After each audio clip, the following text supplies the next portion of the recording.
Hi guys, it's reaction time. Before I get onto the reaction, a huge thank you to Odd Crew for sending me loads of gear this week, including this brilliant In Silence t-shirt. If you haven't heard of Odd Crew, well, you need to hear of them. They're an amazing band, metal band. They also sent me this. This is Dark Matters Part 2. The CD's in there. The new album, which is one of the albums of the year, and also there's loads of other goodies in there that they sent me, so thank you to the band for that. Amazing stuff.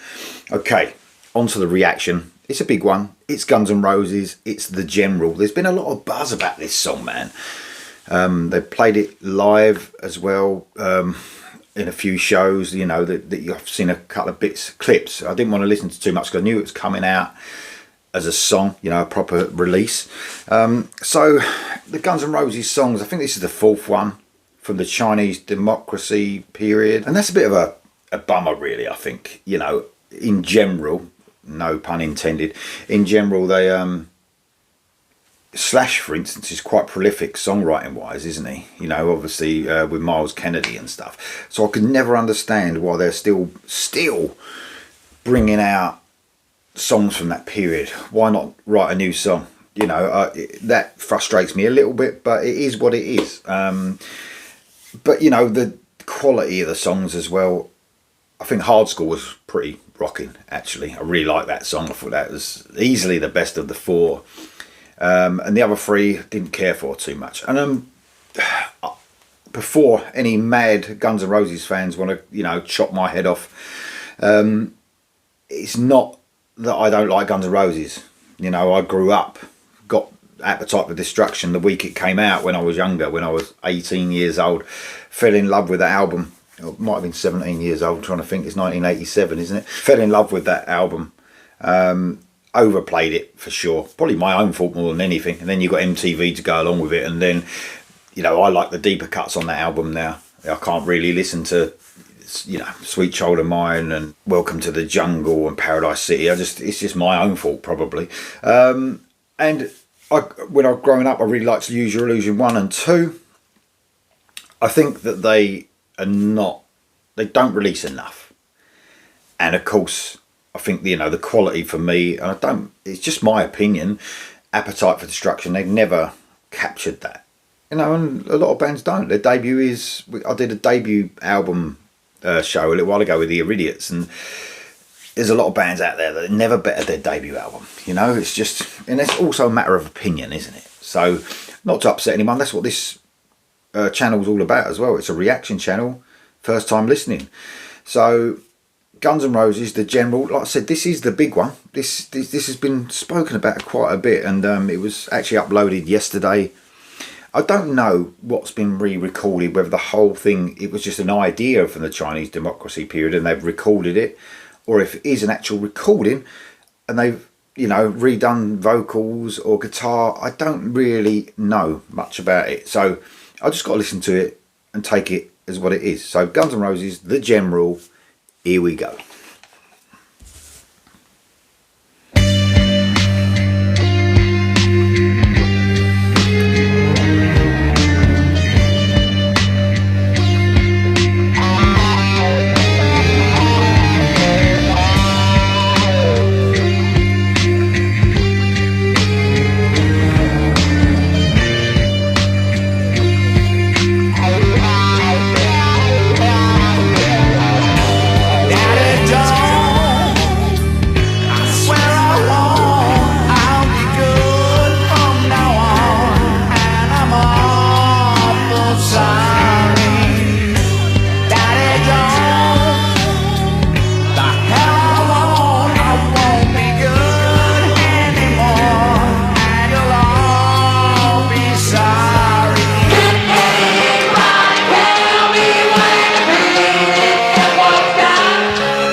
there's good weird and there's bad weird. Definitely falls into the latter category for me. It wasn't a bad start. I quite like that sort of ominous sort of guitar lick, sort of horror sort of vibe to it, that really dark sort of vibe to the beginning. Just all the effects on the vocals and that, it just sounds, that sounds bad production wise as well. The mix, it doesn't sound right to me. No energy whatsoever. It's probably the worst thing for me. The energy is just sapped out of it completely. Not much going on from Slash, although Slash is obviously, is it his guitar work? I don't fucking know. I'm not really sure, but I think he's doing the guitar work, so maybe redone the guitar work. But I mean, if it was written back then when Slash weren't around anyway, you know, but he could at least add something to this. I don't think there's anything added to it as far as Slash is concerned, because he's a great guitarist, obviously. But it almost sounds like, you know, it just sounds like a band that doesn't want to really do it. It doesn't really want to record this song. He's not really interested. Just want to go out and play the same shit live to me. That's what it sounds like to me. It sounds like they got no interest in trying to please fans. And there'll be fans out there, by the way. It wouldn't even matter if this was a fucking, you know, if they tried rap. The fucking Guns N' Roses fans, some of those nutters would say it's fucking brilliant. It's fucking fantastic. They wouldn't give a fuck. But you've got to take the song as it is. If I heard this from any band and I was doing my reaction this morning, I wouldn't fucking like it. Simple as that. It's nothing to do with it being Guns N' Roses. It's not good. It's just a sort of a bit of a mess. To hate the fucking bridge to the chorus. Hate that thing where all that sort of overlaid vocals come in. And then when the guitar crashes in, you just want some energy there. And it just seems like there's nothing to it. Nothing at all. Axl's vocals, I mean, there's so many effects on this as well. You can't really fucking tell what's going on, but heard some of his, you know, some of the live stuff lately, and man, he don't sound good. It's almost a completely different singer that fronted AC/DC a few years ago. I was really fucking shocked at how Axl belted out those AC/DC tunes. Obviously his voice is suited better to AC/DC than it is to Guns N' Roses, because live he's been fucking abysmal. You know, really weak, lost all the strength in his voice completely. But this is actually better than he does sound live, if that's one thing. But yeah, again, I still don't know if this has come out of, you know, been re-recorded, whether it's just taken from the Chinese Democracy period. But just don't like, it's just weird for weird's sake as well. It's almost like we want to be so far out there that no one's really going to understand what's going on. We're not a rock and roll band anymore. We just want to fucking be weird. That's what it sounds like to me. But it's not clever songwriting. Do you know what I mean? You know, when you hear stuff that's just way out there, but you think, man, there's something that hooks you in. There's something about it that's clever, and it sounds like they're just trying to be clever for clever's sake. You know, we're going to try and make people think, but it's not really that clever at all. Just a mess, as far as I can tell. And again, I want to just reiterate to those Guns N' Roses fans, Hard School was a rocking song. Loved it. So it's not like I hate every Guns N' Roses song that comes out. I just don't fucking like this one, really. It's not as bad as Absurd. Or is it? I'm not really fucking sure, to tell you the truth. It's not fucking far away from it, to tell you the truth. But man, let's go for the rest. I don't know what to say, really. I suppose I should expect it. That's what I should do. I shouldn't be surprised. I don't know what it, every time there's a Guns N' Roses song, there's like a buzz, even though it's a fucking old song. But it's like, is this one going to be the one? Is it going to be any good? Remember, they brought out arguably the best debut album of all time. Not my favourite debut album of all time, but one of the best debut albums of all time. And that's any list of fucking best debut albums of all time. That's usually the top. It is usually the top of that list, rock and metal albums. So, you know, there's undeniably how good that album is. You just want a glimpse, didn't you? And I think Hard School gave us that a little bit. But this is just fucking awful. It's just a complete fucking mess. And, you know, you're going to get these, like I said, these Guns N' Roses fans who will say, oh, you're just hating on Guns N' Roses, you know, because you're a hater of Guns N' Roses. Let's put this in perspective. Are you just a lover of Guns N' Roses that much that you can't see this is crap, that it's shit? Anyway, on to the rest of the video. Here we go.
Wow. I didn't think it could get any worse. And the fucking wailing, the out of tune wailing over that Slash guitar. That's fucking bad, man. Ah, it's almost like they're a fucking parody of themselves sometimes. It's almost, I'm gonna just, oh god, man. Is it a joke? Are they taking the piss? I think they're taking the piss as far as the fans are concerned. Just, you know, taking the piss out of people paying a fortune to go and see them, but not releasing any new music apart from 4 songs that ain't really new. But man, it wasn't good. It wasn't good, and I apologise to those Guns N' Roses fans who just fucking, you know, because I know how it feels when you really love a band. It's hard to hear people say anything against the band, and I understand that. I sort of get like that myself. But I also realise that it's an opinion. So, you know, that's what music is all about. It's one of the most subjective things ever, isn't it, music? I mean, sometimes it drives me mad to think that someone can put chart music on, the stuff that's in the charts, you know, and love it. And I think, how can you love that? But simple fact is, we love what we love, and we hate what we hate as far as music is concerned. Simple as that. So you really can't argue with anyone else's opinion. And if people want to put in the bottomless video that it's fucking brilliant, fair dues. But it is literally my opinion. It's only my opinion, but didn't like it at all. Sounded a mess. Axl sounded out of tune. So it's not all the time, but a lot of the time. The effects that were over the vocals, the production was awful. I sometimes think, you know, I'm not an actual fan of Miles Kennedy and Slash's thing that's going on, Conspirators, whatever it is. Slash and the Conspirators, Miles Kennedy and the Conspirators, Slash Miles Kennedy, what the fuck ever it is. Heard quite a few of the songs, just can't get along with that. But at least it sounds like they're fucking trying. I don't know, I just think Slash would, I just picture him thinking, what the fuck is this? Just write some new stuff, man. Just write some new stuff. Anyway, that was Guns N' Roses. That was the newest 20-year-old song, whatever it is, from Guns N' Roses. Guys, let me know what you think of it in the comments below, and I'll see you soon.